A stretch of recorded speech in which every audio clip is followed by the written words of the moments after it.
Беше отбелязан един гол, не беше кой знае колко интересно. Вратарят Хуан Пабло едва успя да спаси това положение, след това и Карлос Диого опита да го изненада.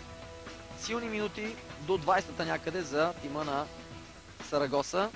Сигнала Понгол от играето по този начин. Единствената му изкочила ситуация през първата част. И лично аз не бях особено оптимист за неговото представяне и след почивката. Това е далечният изстрел на Диего Кастро. Ето тук след това бързо изпълнение. Левия бек на Сарагоса Иван Обрадович отбеляза автогол заради тази негова грешка или мал шанс. Той беше сменен на почивката. И в игра се появи Браулио, който промени коренно представянето на арагонци в средата на терена. Мал шанс за вратаря Доблас, който ви изляза в грешната посока. Това е 48 минута. Дуспа и червен картон за Иржи Ярошик. Попадение на Диего Кастро и Хихон водеше с 2-0 след 50 минути игра. Нещо повече.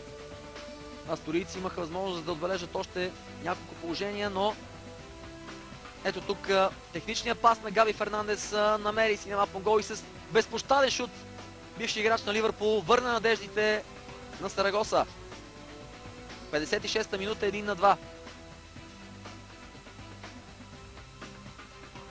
Само 5 минути по-късно хубав пас на Браулио изведе Синема Понгол. Той обработи отлично топката и с прострелващ диагонален изстрел резултата стана 2-2.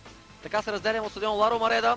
Сарагоса Спортинг Хихон 2-2. За вас матча коментира Бойко Серафимов. Останете с TV+, започва двубоя Реал Сосиедад Еспаньол.